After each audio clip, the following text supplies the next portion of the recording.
Yes, ladies and gentlemen, boys and girls, it is JB Jabro from the African Fighters back at again with another episode of the African Fighters podcast. Today, Sunday, 9 p.m. UK time, Sunday, the 27th of October. We are back with the gang. Before we get into it, ladies and gentlemen, my far right, I don't know if it's your right, but my far right, we have our South African EFC correspondent.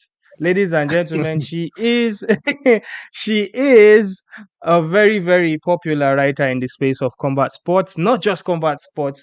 She also writes pro wrestling as well. She is a combat girl, owner of the Chichi Combat Corner. Ladies and gentlemen, it is Chinyere, the great Okafo. Chinyere, how you doing, my The sister? brain. See, I like that. I'm good. Now I'm hyped. Thank you for having me, guys. You're Yeah, sharing the same it's nickname with Alexander Volkanovski. yeah, Exactly. He's my boy. So, yeah. There you go. There you go. Moving on, ladies and gentlemen, from London, England. You know it is your favorite boy, my favorite boy. Ladies and gentlemen, it is the president, Israel Adesanya fan club president. It is none other than Kingdoms of the Kingdoms podcast. Adewale. How you doing, brother? I'm good, brother. My name is Ademola, not Adewale Ayuba. I beg, no vex. I probably need some more ginger juice here. So, Remember Ademola Lukman is nominated for okay, Ballon d'Or. Yeah, so that Ademola Lookman, African Player of the Year. yeah, Just African so player you of the know. year. Oh, So let the name ring. Yes, sir. Yes, sir. Ladies and gentlemen, the African Fighters Podcast. This is where we talk all things Africans in the space of combat sports. As long as we can see you, we'll try to cover you. We put a microscope on African combat athletes around the world. And together with these beautiful folks here, we are very, very biased when it comes to African fighters. Right? If they are fighting anybody, we don't care. Our money is on the African. So, as such, the list of topics we're going to talk today is about Africans across the world, and a lot of talking points coming out of UFC 308. There is talks about Chimaev going up with Dricus. If that's a possibility, we will talk about that. We'll talk about EFC119. It's a great card. And by the way, that's why we had Chichi here, because we don't know as much as Chichi knows if EFC. She literally goes to every show. I think from EFC 80 to today, there's no EFC show she has missed, even during the pandemic. So that's much. That's how much of a nerd she is for EFC. All the fighters in the EFC know her. Everybody from the top of that organization to the bottom, they know Chichi. She's seen them. She's rubbed shoulders with them. Probably sparred them in the gym. I don't know. But yeah, she does have her favorites, but she tries to keep her opinions not very biased. So I like that. I like that. Again, we'll talk that's about cool. That's cool. EFC 119. And most of the questions we're going to be talking about, or most of the topics we're going to be talking about, we pulled them from the Patreon. Our Patreon, please join us, Patreon backing. Pledge any amounts. You could suggest topics that we could discuss. Big shout out to Christopher Graham, back at it again with so many questions that we're going to go through. Hopefully, we get to go through every one of them. If you are joining us, please hit the like button and subscribe if you haven't. That like button is very important. That's going to recommend to another person, and I promise you it's free of charge. Just hit it. Thank you very much. All right, without any further ado, ladies and gentlemen, UFC 308 last night in Abu Dhabi. Incredible show. That always happens when they take a show to Abu Dhabi. There's a lot of talking points coming out of there, from the main event to the co-main, even down in the prelims where we saw our boy Nigerian uh what's this guy's name? Kennedy. I'm drawing blanks. Nzechukwu. Kennedy Nzechukwu. Yes, he defeated Chris Barnett in what seems to be a TKO at first, but then we realized it was a freak accident. But regardless, Kennedy made his debut in the heavyweights, and his hands did not look like a heavyweight because he was too quick with those combinations. So big shout out to Kevin and Kennedy. Oh my God, I'm botching names today. I apologize if I botch a name again. I called Ademola Adewale. And now I can't even remember Kennedy's name. All right, guys. That's old age. Uh, Yeah, so dude, what do you mean old age? What are you talking about? Young boy Old like age me, young scrutiny. OG. um uh Dricus still knocks Duplessis. I mean, what can I say? Last night after Chimaev had that victory, after his performance against Whitaker. First of all, how about that performance against Whitaker? Chichi, you caught this fight live, didn't you? You didn't see it? I did. What were Um, your thoughts about Chimaev's performance against Whitaker?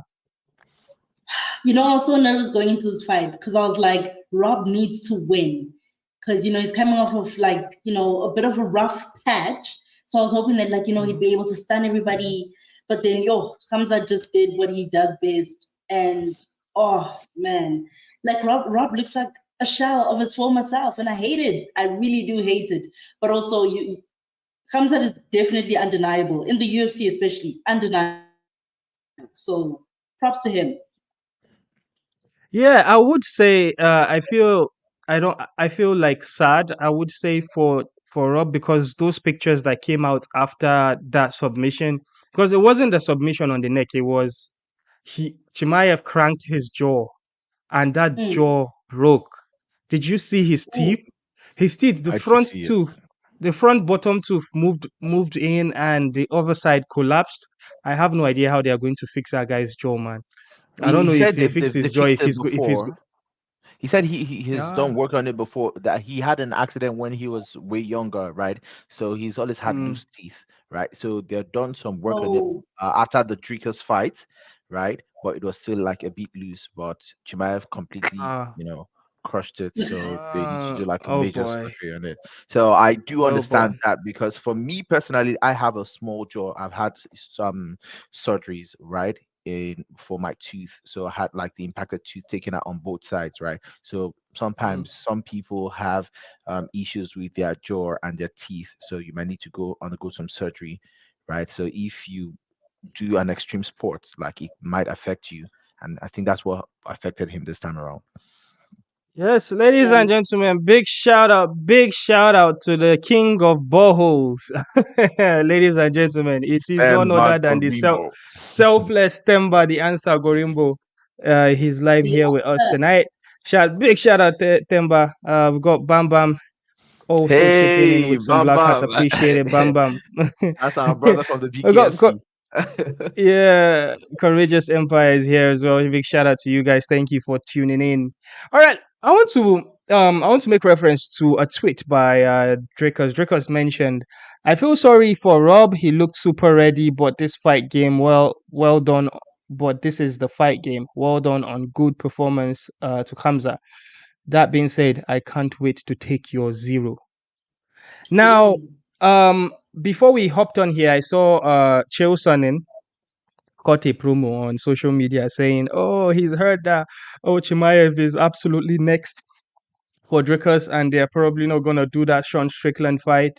And to be honest, I've seen Chael Sonnen do a lot, talk a lot of bullshit in the past, right? He is like a pro wrestling promoter, in my opinion. Like just like how uh, Tony Khan will be out here chatting nonsense. I think Chael Sonnen is full of it as well. So I don't actually believe Chael Sonnen. Would the UFC prefer a Chimaev versus Dricus? Yes, I think, but I think the Chimaev versus Strickland is already a lock, even though it has not been officially announced. But I will throw it to you guys. Demola, do you think the UFC are going to overlook the Strickland fight and head the Chimaev route? So you saw what I was typing on the on the group, right? And then you thought it was a mistake. It was Yeah. not a mistake, bruv. So in organizations, right, you in order to promote people, two things are considered. You consider a business case and you consider a personal case, right? And on Mhm. this occasion, Chimaev has been able to justify both a business case and a personal case. Who brings more business to the UFC, right? Between Strickland and Hamza Chimaev. Obviously, it is Hamza Chimaev who draws the numbers, right? In terms of a personal case, right? This guy has beaten two former world champions back to back, right? And also he's been tested, right? But as well, because of the whole sickness and visa issues and whatnot, right? This guy is kind of like on a delayed timeline. He should have already been given the Mm. title shot, if not for the adversities he's had to face. So it's clear cut. He passes both the business and personal case, and he's going to get it. Yeah, I was going to touch on that visa situation with Chimaev. Chimaev has some political implications in his career so far. There's this controversial guy in Chechnya. Farouk understands that politics more than I do. If he was here, he would explain it better. That Chimaev is involved with, and due to that, potentially he is a risk to be in the US. Now, would the UFC risk having a champion that cannot perform in the US of A? I get now that the UFC is a world global promotion. They go everywhere. They probably do half of their shows outside of the US anyways, and do the other half in the inside of US. Do you think, as much as Chimaev has that global appeal now of being a star, and Dana White is all for that, do you think they would still want to have a champion that would not be able to step into the US? Chichi, this one now for you. This question why I just ask now. Do you think the Mm. UFC would want to have a champion outside of the US? I think they would. I think they would, right? Because I think when you look at like the entire UFC calendar, right, the entire UFC schedule, you'll see that there's a lot more frequencies where they're actually out of the US. And so if the Mhm. US is the problem, then yeah. For example, like we saw Ilia II, he only defended the title. This was his first title defense since when he won the title, right? So, they could always delay his title defenses until, it's an international fight card, a major one, and then he could always be that draw because he could pull people in. So I think he'll be worth it for them ultimately.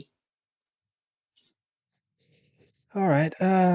Yeah, I can see that. I can see that. There are some fighters that, for example, Islam Makhachev. I don't think Islam has fought in the US since he became champion, right?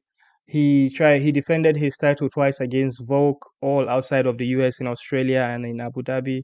He won the title off uh Charles do Bronx also in Abu Dhabi, I believe. So that there might be a case there, but there is also the lingering issue of the pay-per-views not happening in primetime America, whereas the most revenue that the UFC make is from PPV sales in the US. So if your champion, your biggest draw that potentially can sell, let's assume, 1 million pay-per-views, and then the Americans cannot buy that pay-per-view because they would have to wake up very early in the morning to watch. Do you think that might be another factor? Demola, you are the money guy. That is not a factor, and you have a prime example just from yesterday that is not a factor. UFC 308, right? What timing Mhm. did it take? It was Abu Dhabi timing, right? So you don't joke with Arab money, my bro. Like you don't joke with Arab money. These guys are loaded, and when you say loaded, they are loadedly loaded. So it's not a problem. And he is a fan favorite in Abu Dhabi. He's pretty much like a Mhm. regional champion for the UFC in Abu Dhabi. So that's Abu Dhabi's homeboy. And you see, he had to even run after Daniel Cormier at the end of his interview to thank Abu Dhabi, right, for Mhm. being a good host to him. So that tells you all you need to know. I'm out of here.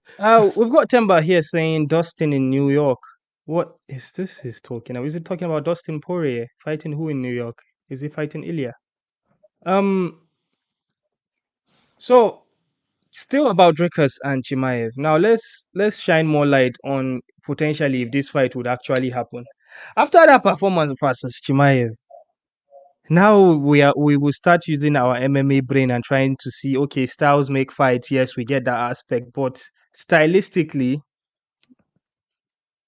Chimaev and Dricus, how do you see that fight going? Because so far Dricus has been almost dominating his fights, right? And we know how Chimaev's style is. Dricus is heavy on the grappling.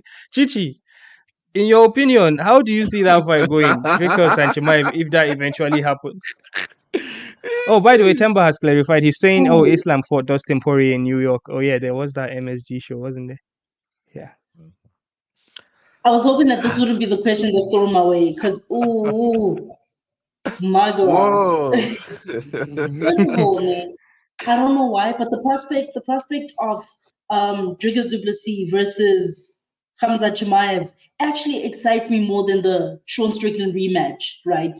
And I think it's because it's a fresh matchup for us in terms of like if you look at the entire division, in the middleweight division, right?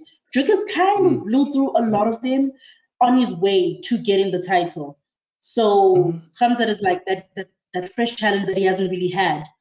Um, Definitely, I would say this would be his most difficult challenge yet. Dricus' most difficult challenge yet, I would say, right? Because also Hamzat is that guy. But Yeah, I gotta there is I that. gotta back Yeah, I gotta back my boy. yeah. I understand. We That's are a all tough for one. Dricus here, but here's the thing, right? There are some things that you cannot visually see until it happens. For example, when Usman was going through the division, you could not see Usman losing to anybody because visually you've never seen that. John Jones, when he True. fights, you cannot visually even imagine seeing John Jones losing a fight because he has never done that, right? But with regards to Chimaev, we've seen one thing that is constant.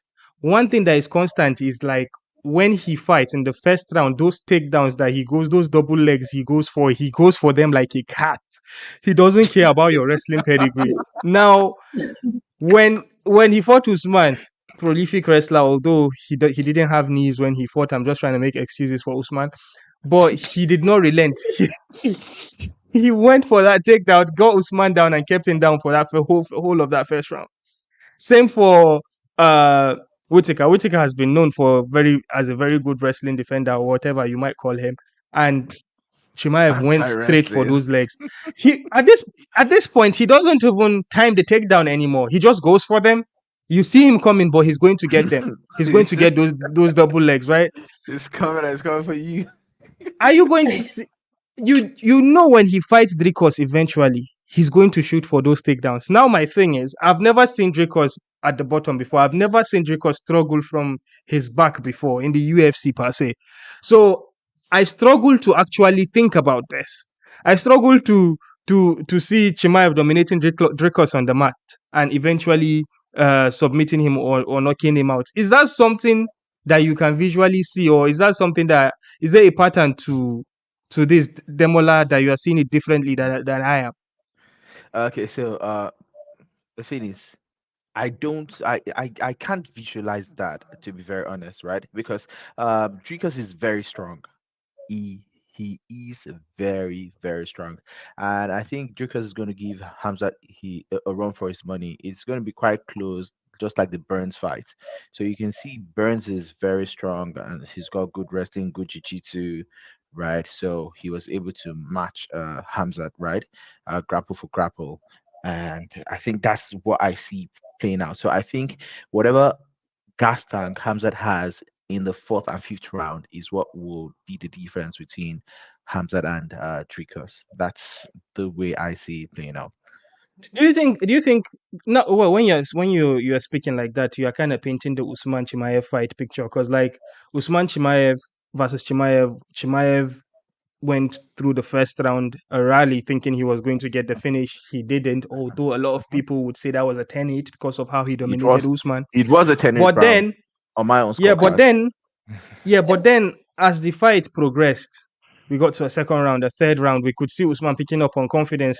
The Yes. takedowns were not there anymore. There was no pop Hmm. in the shoot in the takedown attempts by Chimaev anymore. Usman Yes. could see the takedowns coming from a mile away. Now, Dricus is a much younger fighter. Hmm. He's not someone that you could ragdoll because that guy is strong AF. People that trained with The him guy, always guy is talk about strong. how strong he is.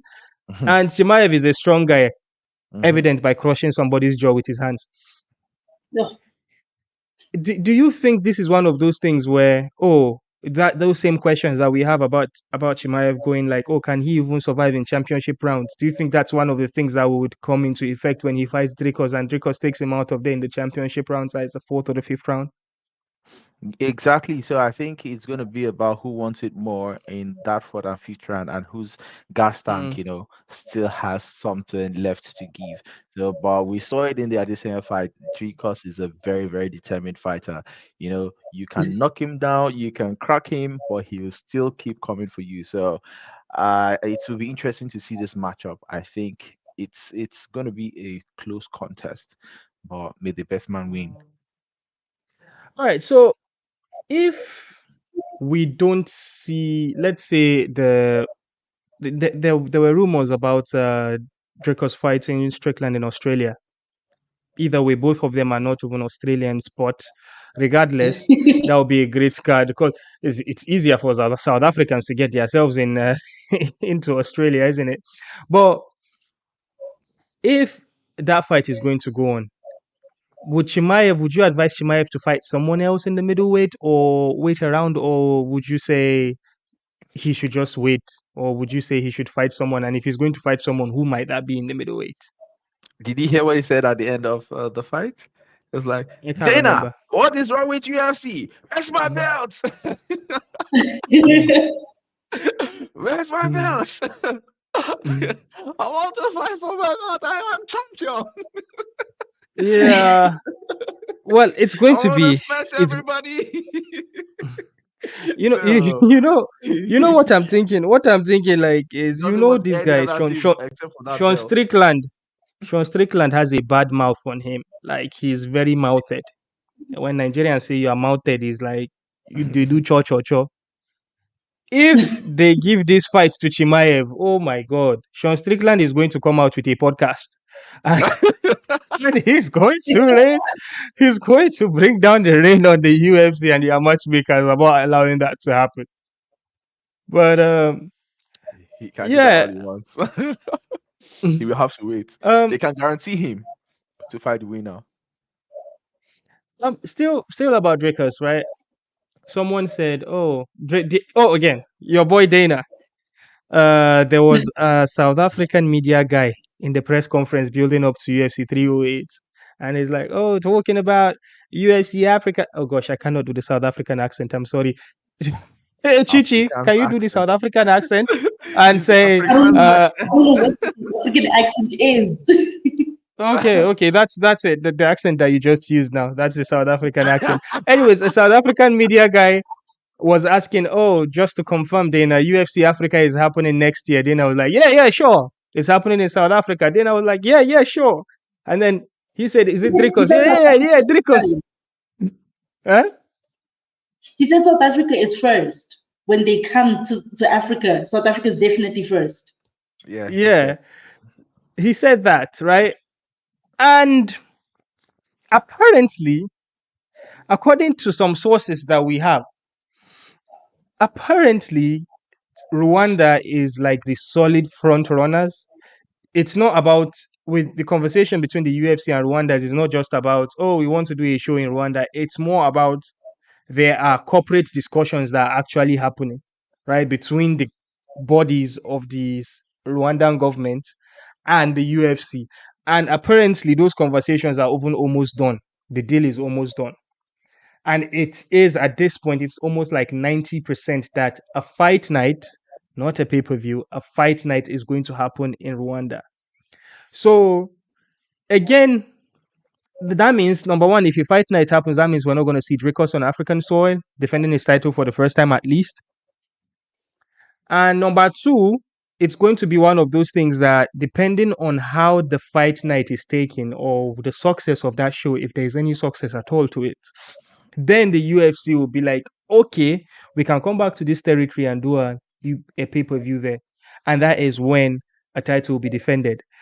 Would you think that Dricus would love to fight in Rwanda instead of South Africa? Is it something that you'd be like, okay, yeah, it's Africa, I would do it? Or what do you think? Do you think he would have any interest in that, Chichi? Okay, I think that he would be very, like, he obviously wants South Africa, right? But I feel like so long as it's here on the African continent, he'd be down for it. Think about the Israel Adesanya fight, right? After that fight, they spoke about it and they were like, yeah, at the end of the day, Africa won. That's the bigger picture here. Africa is the bigger picture. So long as we can just pull an event here whilst we have a champion in the ranks, we happy. So obviously South Africa would be preferable, but at the same time, if we can just make a slight adjustment and go to Rwanda, I think he'll be down to do it. I think he'd be down. Yeah, I think so as well. And again, there's a lot of factors that comes with doing a show in Rwanda. Well, Rwanda is strategically placed in the middle of Africa, sort of Eastern Africa, and it's very visitable for goable or doable for many Nigerians and North Africans and the South Africans as well. They can easily access Kigali and go there. So I think people that obviously I understand the level of economy in Africa, but I think people that have the interest and have the capacity to go to these shows, they would easily go without any visa challenges. I think the fighters as well that will be on that card, they'll benefit quite a lot from it having a UFC fight in their resume. That will be the debutant fight. So, for example, someone like an Igu Kabesa, I don't know what his situation is right now, but going to Kigali wouldn't be much of an issue, would it? We'll talk about Igu and EFC much later on in the show when we go through the EFC119 card. But yeah, I don't want to leave this UFC308 without talking about the main event. Ilia Topor. Quick one, right? Something just popped in my head regarding the Dricus thing when you shared what Courageous Empire was saying, right? So Courageous Empire is saying Dricus's coach said on Submission Radio they're looking forward to a rematch with Adesanya in South Africa middle of next year. So it means there is a possibility, right, that if we have a venue in Africa confirmed, right, a situation can arise, right, wherein they have a rematch with Easy since it's Africa versus Africa in Africa, right, which will sell, and then they do a title eliminator between Khamzat and Strickland. What do you think about that? Ooh. Wait, I beg, my brain is slow a little today. Can you come again with that tournament that you just put up now? What was your fantasy tournament? Okay, so Africa are able to negotiate a venue, right? But because it's the first time in Africa, they want to do Africa versus Africa. So they do Dricus versus Easy 2. And then, let's say in the co-main event, they now have Strickland versus Khamzat, right? Title eliminator. What do you think about that kind of situation? Well, the thing is, again, I don't think they would start with a pay-per-view in Africa. So that's already out of the window. If they're not doing a pay-per-view, Dricus cannot fight on it. And from what I can hear is Usman and JDM are the people that are they are likely going to be the main event of that UFC Africa in Kigali. A lot of people are just pushing this Kigali conversation. When they announce it, I'm going to be out here telling you guys, I told you so. You are doing your fantasy booking saying they will go to South Africa. They are going to Kigali. They are going to Kigali, Rwanda. Okay. If you want to bet, if you want to bet, we can bet. I feel like also the Dricus and Izzy fight, they're definitely gonna run it back, right, at some point, right? Because that's Africa versus Africa, and they're in the same division, and it'll be nice. But that fight is already such a big fight in and of itself that it doesn't even need the title. So it might not even see the title being on the line. What I'm trying to say is that they might do it when they're like Chichi, this is not pro wrestling. Chichi. This is not pro wrestling. I'm going to say when there is a champion, you can just be like, oh, this is a non-title fight. But you guys come up. in pro wrestling there was a feud between Drew McIntyre and CM Punk, and there was no title. None of them were champions. They were literally feuding about a bracelet that had CM Punk's wife name on it, and Drew McIntyre took it away, and then he was wearing it everywhere. So that was what CM Punk was annoyed about, and they had like a 6-month feud. They were killing each other for 6 months for bracelets. So, Chichi now is translating that to Whoa, pro wrestling. saying, Yeah, come on, they're under the say, same oh, company. It's all TKO. yeah, well, it is to be honest, and that's the issue with sometimes I get where Chichi is coming from. I'm a pro wrestling fan. She literally writes about pro wrestling, so she is one of the sickos. So if if we watch the UFC product or the MMA product, and then we watch the wrestling product, and wrestling is more story based, and we cross over to the UFC side of it, which sometimes main events have stories that are being forced upon us. The stories are always this guy is a better fighter than this guy. So it can get boring for us because there isn't anything to sink our teeth in when it comes to like storylines. But I understand where Chichi is coming from. I guess that's a long way for me to explain that. So am I okay to talk about? Oh, let me just take one from Courageous. Say Easy needs to join the just one top 5 win. Maybe him, Imavov, or Kiao Sao. Yes. Obviously, Izzy has been fighting for titles as a challenger or as a champion for over 10 fights or 12 fights, past 10 fights. I can't remember the number. It's a crazy number. He has not fought outside of a title main event for the longest time since pre-pandemic. So just crazy. obviously, after taking back-to-back losses, I think it's he should get another win and get back into it. He said he wants to fight again. I guess we'll see. He's going to be a matchup headache for the UFC because of the amount of money they pay him, and then justifying the amount of money they pay him just to put him in a fight against a contender. I don't know if they would have to do a main event with him, a no title main event, just to borrow what Chichi is saying. The only non-title main event that makes sense is a Strickland fight. I feel like there's enough buzz because he wants to get his one back, his loss back from Strickland. That is if Strickland loses to Dricus actually. So that is the only one that I can see. Okay, this one has capacity to be a main event, a non-title main event for a pay-per-view. But apart from that, every other fight would have to be a co-main, in my opinion.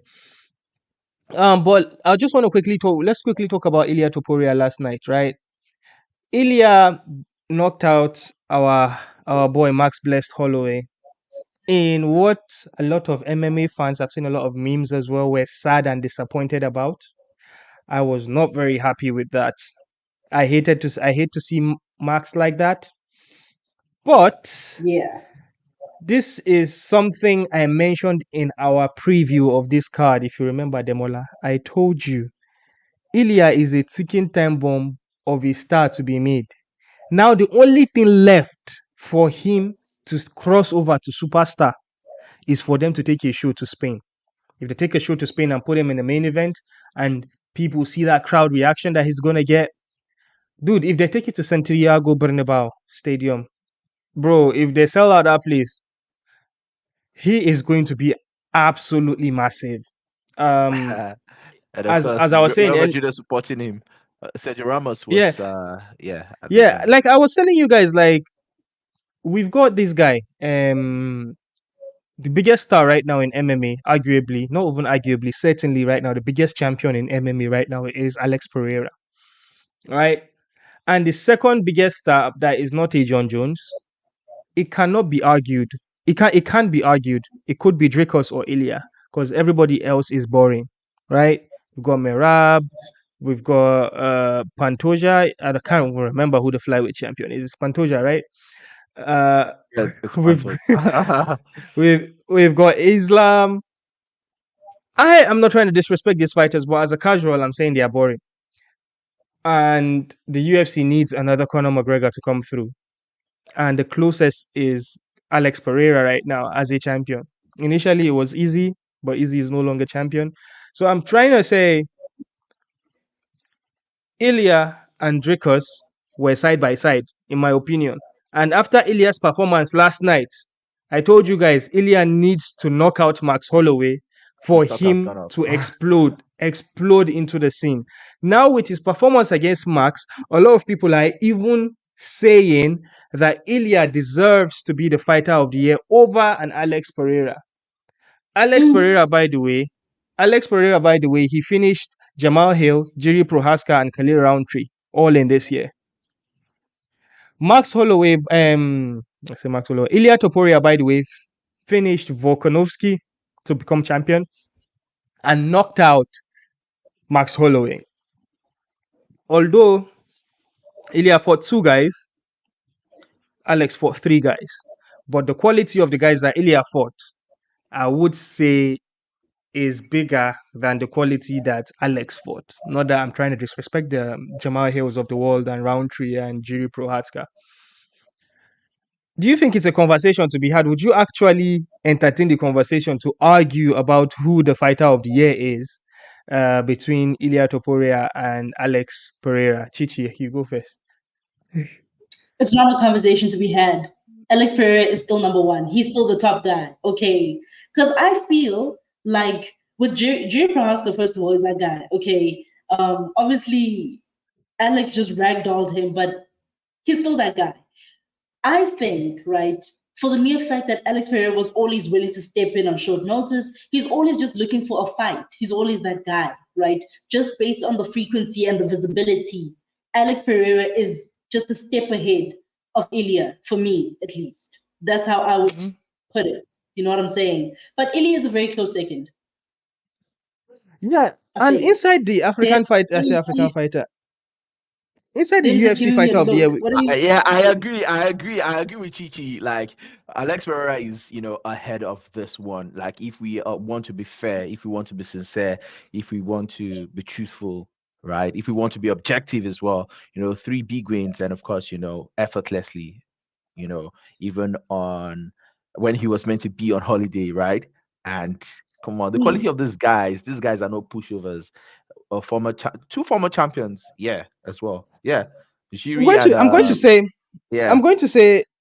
say in the conversation of UFC Africa, I say UFC Africa, UFC fighter of the year, I feel Dricus has to be there because Dricus fought Strickland this year.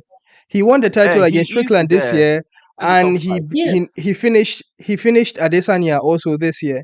So I feel he should be in the conversation. However, the thing that puts Alex over everybody is the number of fights, as Chichi said. That is the consistency.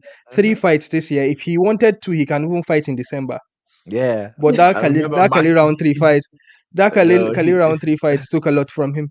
But what takes him over everybody else again is the spectacular performance in UFC 300. He literally saved that card. I remember when the UFC took so long to mention who is going to be the main event because they could not mention a Leon Edwards being the main event of UFC 300, if you can remember.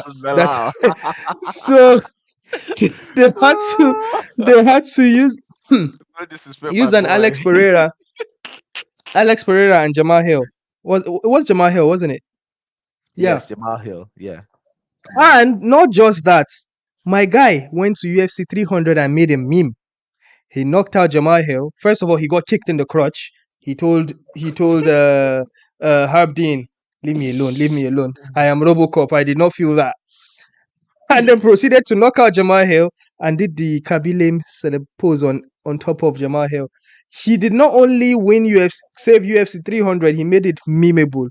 It was meme-worthy. That was when UFC 300 was when the UFC launched the whole champions wearing shorts, like pattern, shorts with their signature designs on them or whatever. And that's when we saw him coming with those shorts of his. Anyways, I don't think Ilia has gone in front of Alex Pereira with regards to being fighter of the year. It's definitely Alex Pereira, even if he does not lift a finger in the gym for the rest of the year. Alex Pereira in my books is African fighter of the year. Courageous Empire begs to differ. He says Ilia just made light work of Max Holloway and Volkanovski, two greatest featherweights of all time. That's very impressive. It is quite impressive. It And is, but Dricus made light work of Easy. Would you say light work? Easy is there Adesanya fan club president? Would you say it was light work that Dricus did of Easy? That was no light work. Any fight that gets into the fourth round, come on. Mm. Some fights are just 3 rounds. In fact, most fights, MMA fights, are just 3 rounds. So any fight that gets into the championship rounds is no light work, in my opinion. Yeah. Regardless of Ilia fighting higher quality fighters than Pereira, it's not Pereira's fault that in his division he did not have high quality fighters. It's not his They are fault. high. They are high quality fighters. He only just made light work of them. Jiri Prochazka is no pushover. Jiri Prochazka beat Alexander Rakic. He finished Alexander Rakic. And Kalaev, the so-called incoming champion, could not finish Rakic. Right. So it is no light work. Glover Jamal Teixeira too, Hill. right? Yeah, Jamal Hill beats Glover Teixeira. Right. So Mhm. these are Even no even pushovers. Right. Prohaska beats Glover Teixeira. They are no pushovers. But also, I feel like it's one of those things where with Alex Pereira, people are now looking at the fact that like he's the king of the light heavyweight division, right? And forgetting about what he did in the middleweight division, because that also counts. I feel like that also really, really does count because he literally obliterated that entire division, and that's why he had to move up to light heavy. And he's even looking at moving up to heavyweight. He could even do that if he wanted to. He could give John Jones a run for his money, guys. So he is Yeah. the guy. Certainly, Tomas Pino will Yeah. have a word in that conversation. Let's talk about something, right? Another thing is every BMF champion Oh. got Has been knocked knocked out out cold immediately after being after. immediately after being a BMF champion. The BMF title is the latest MMA curse. It's the latest one. Yeah. After that Curse. Don't UFC Nobody fight wants to cover, touch don't it. fight latest don't fight for the BMF title, guys. Temba, if you are still here watching here, never fight for the BMF title because you get knocked out after that. Because Masvidal got flatlined by Usman. Then the next BMF fight was between Gaethje and Holloway. Max finished Gaethje, and then now Max got finished this way. So for the first time. yeah, That's uh, a this curse. is the That's best a joke. curse. Courageous Empire, for our audio listeners, Courageous Empire just said Bilal Muhammad is the real BMF. All right, that cracked me up real bad. Yeah, Forgot about Let's Bilal Muhammad the for way a they said second. it is the linear BMF. The original one was Masvidal, right? So Usman beat Masvidal, then Leon beat Usman, right? And then Belal beats Leon. So he's the linear BMF. That's the way it got to This be. math. yeah. Before the end of the year, it will be one shaft cut that will be the linear BMF champion. Um. That's that's wait and see. Uh. Yeah. So let's go now to EFC119. All right. I saw this card and I was like, "Yo, Chichi, you gotta come on the show so we talk about this." All right. I'm just going to share my screen now. Yeah. There we go. All right. EFC119. Ladies and gentlemen, date Thursday 14th of November. So that's about 2 weeks from now. It's going to be in the WSB EFC Arena in Sandton, South Africa.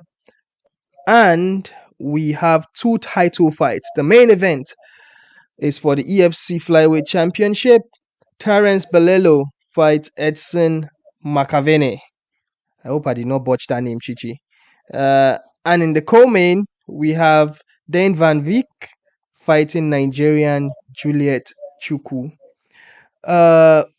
Here is the thing about that fight. Juliet Chukwu is a fighter for Kamaru Usman's MMA promotion, AKO.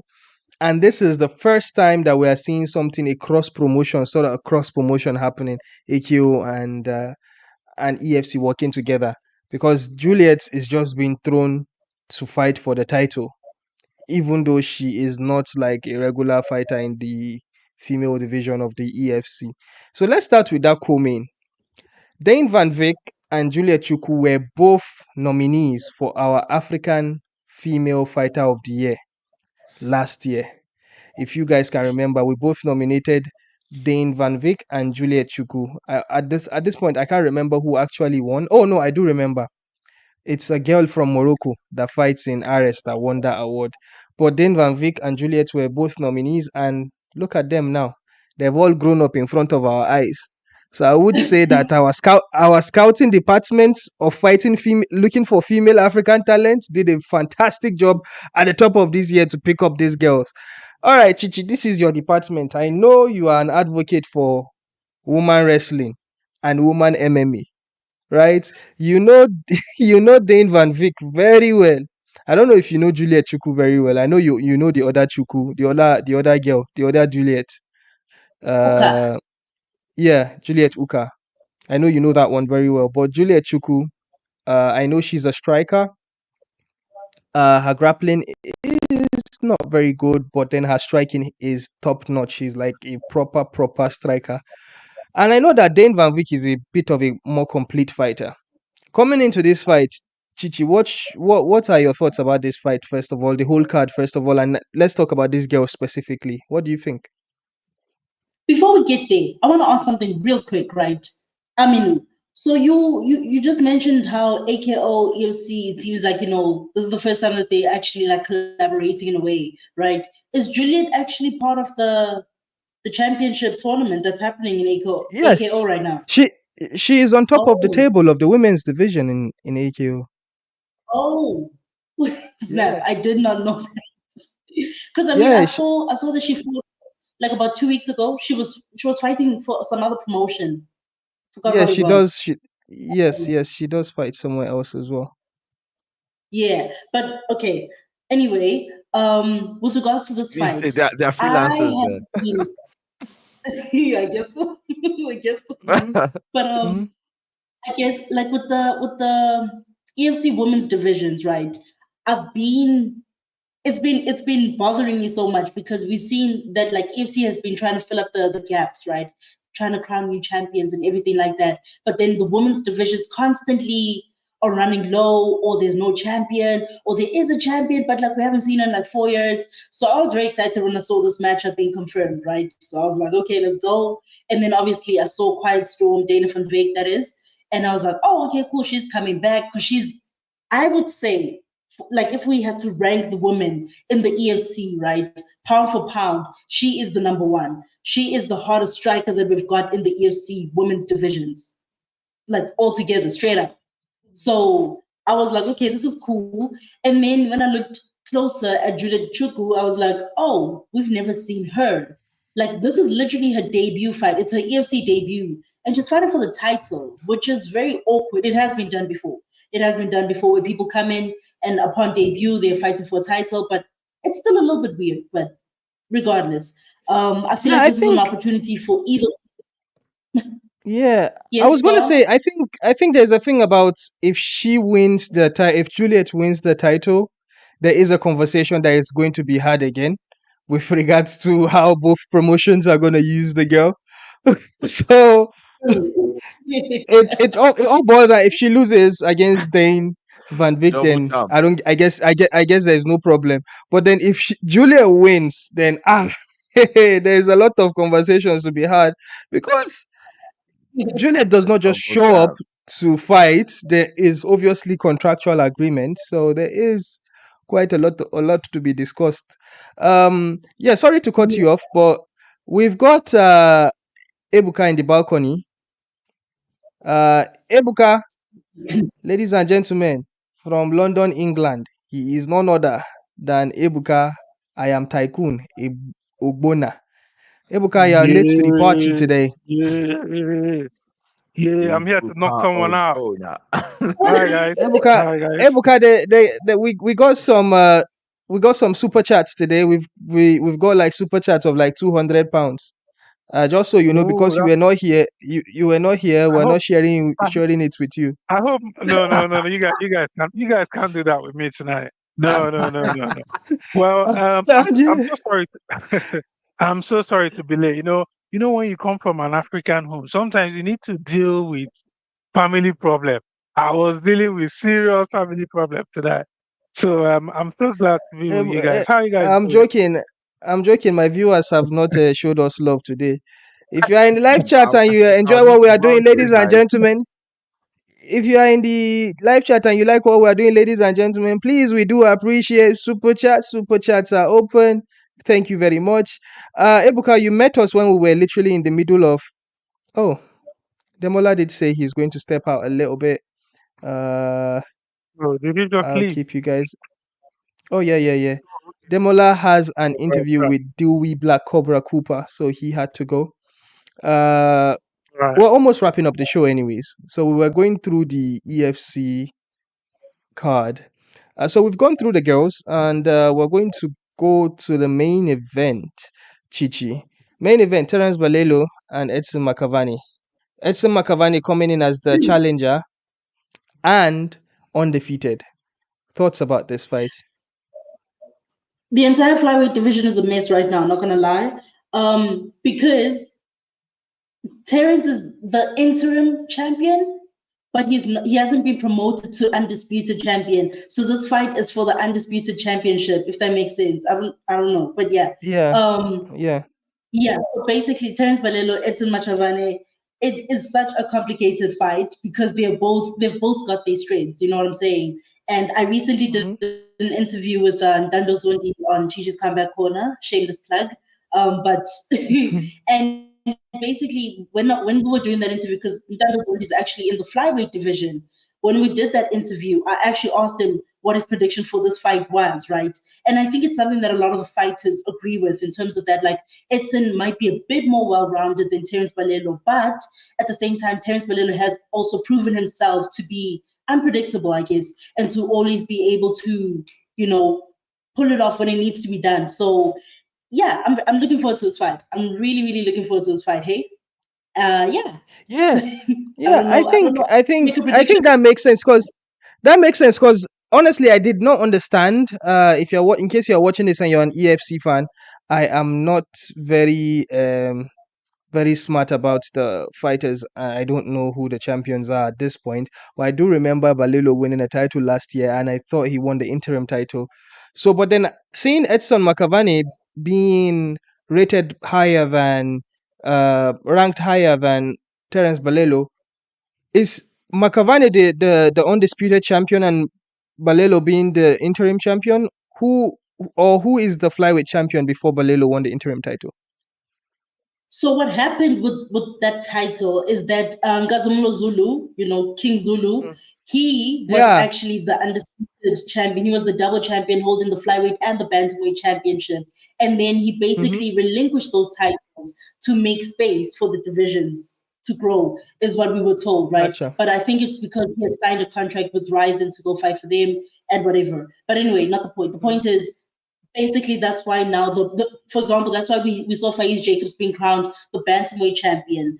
And then now with the flyweight division, the same thing is happening where Terence Balilo is now trying to finally ascend to that undisputed title. But then Edson Machavan is also out here being undefeated and looking to actually get that spot also. So yeah.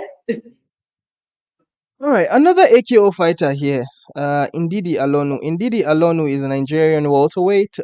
He won the first reality TV show of African Knockout show it's on Netflix, the Kamaru Usman show. He won that whole thing, and he fought in AKO after that just once, but he found his way back into. I think he went to UAE Warriors, fought a couple of times. He found his way back to EFC. This is his second fight in his time back. He's going to be fighting Zico Makelenge just in the main card. Chichi, is there any thoughts you have about this fight? It's gonna be explosive. It's gonna be explosive. Zico is that guy. He's hella strong, like super strong. And Zico trains with the likes of Dricus Duplessis over Team CIT. So Well, last I checked, I don't know if he's changed, but like last I checked, that's who he's training with. But also, like you see there, Lydia alone has so much experience, like it's unmatched. In the EFC, it's very difficult to find somebody with that much experience, but he has that. So yeah, it's gonna be quite a fight. Explosive. Another question for you. Another question for you, Chichi. Which fight are you personally looking forward to? Because I know you are going to be in that EFC arena. Which one are you most excited about? I'm most excited for. Ooh, I feel like you see these top 4 fights that we're seeing here. I'm most excited for them. The Shadwick and Sua versus Siagutumisa Nomvemve fight is also going to be quite a banger. I think the one that I might be most excited for though is probably the 170-pound fight, Zico Magingele versus Ndidi Alonu, because I feel like that clash of styles is going to be quite interesting. But also moving forward for EFC 120, which is happening in December, I want to see what implications this fight will have on that card specifically. So yeah. All right. All right. Well, that is it. EFC119 happening next month. That is going to be on the 14th of November. The EFC Arena in Sandton, South Africa. Main event, Terence Balelo versus Makavane, and women's vacant bantamweight championship fight between South African Dane Van Vick and Nigerian AKO fighter Juliet Chukwu. I'll have my eyes on the co-main for the ladies. I absolutely want to see the drama that is going to happen if Juliet actually wins this title. Because if Juliet wins this title, I think she'll be in a good spot to kind of like dictate. Oh, the highest bidder gets my full time or whatever. I don't know. I'm just imagining. Ebuka, you joined very late today.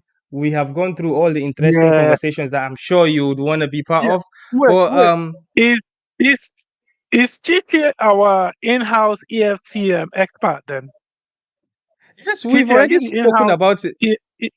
We already spoke about it in the beginning. And our correspondent down in South Africa is Chichi. She's a writer in combat sports. Chinyere Okafor. A Zulu accent as well. Chichi, I haven't met you before.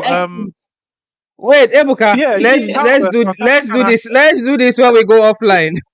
Ebuka wants to get to know who Chichi is because Chichi has a Nigerian name, but she sounds South African, and he's confused. Like, what is going on here? I'm as confused as ever, man. Let's do that. Let's do that backstage, man. All right, guys. Thank you so much for being with us today. I really appreciate it. No questions for me. At least I thought you would ask me one question before we go, bro. At least ask me one thing, so that let me contribute to this show. Okay.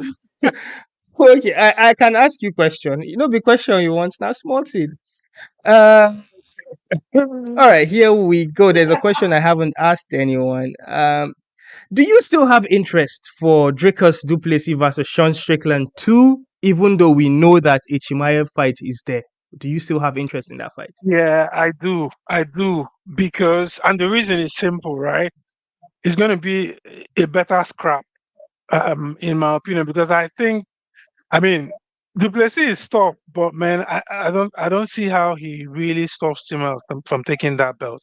But if based on the first fight that we saw, it's going to be even a better fight between Duplessis and Strickland this time. I think so, because there is also doubt in that one. Some people are arguing that it was a robbery, right? Some people thought Strickland won that fight, and at least we'll get to sort of settle that. But if you give Chimaev the shot straight up, I think he just takes the belt. Honestly, I think he just takes the belt, because that guy's grappling is just on another level. And all right, all right. I think yes, I want to see that fight. Yeah, I do want to see. I think the South Africans will come for your head, because you don't give Dricus a chance against Chimaev. Ebuka thinks that Sean Strickland is going to beat Dricus. You think Sean Strickland is going to beat Dricus the second time? That's not what I said. That's not what I said. I said it's going to be. So what Ebuka was saying was, because of how the first fight went between Dricus and Strickland, this second fight will be much more interesting to watch. It would be exciting as such. And he would rather see that than see a Chimaev versus Dricus because he believed Chimaev would beat Dricus. Yeah, basically. Yeah, Okay. that's what I think. Yeah, but I mean, Strickland was saying that I think he was saying he's already signed or something, which I don't think so anyway, because we know Dana can do and undo. Whether he's signed or not, Dana can still decide. Oh no. Okay, we're going Dricus versus Chimaev, but let's see what happens. Let's see what All right, happens. ladies and gentlemen, you heard it there. We have just hit the 1 hour mark. Thank you for joining us. We really appreciate it. Jibril from the African Fighters. I've got Chichi. Show Chichi some love in Chichi Combat's Corner. I have her link in the bio. Make sure you hit up her. And also, our boy has a YouTube channel, Ebuka. It is, as you know, Ebuka the Tycoon. Also, link in the bio. Thank you. And Courageous has one more input. He says Strickland tweeted Dricus, understand one thing, I'm next in line. It has been said, it's been written, January, February, me and Dricus are scrapping. That's the truth I was Sean, talking about. Sean Strickland is scared. He's scared of the. He's scared that they'll take the title shot away from him. Guys, peace, love, and hugs. Thank you very much. Really appreciate it. See you same time, same place next week. Bye. Oh gosh, I'm sorry. The bye did not come. I need to play the outro song. Here we go.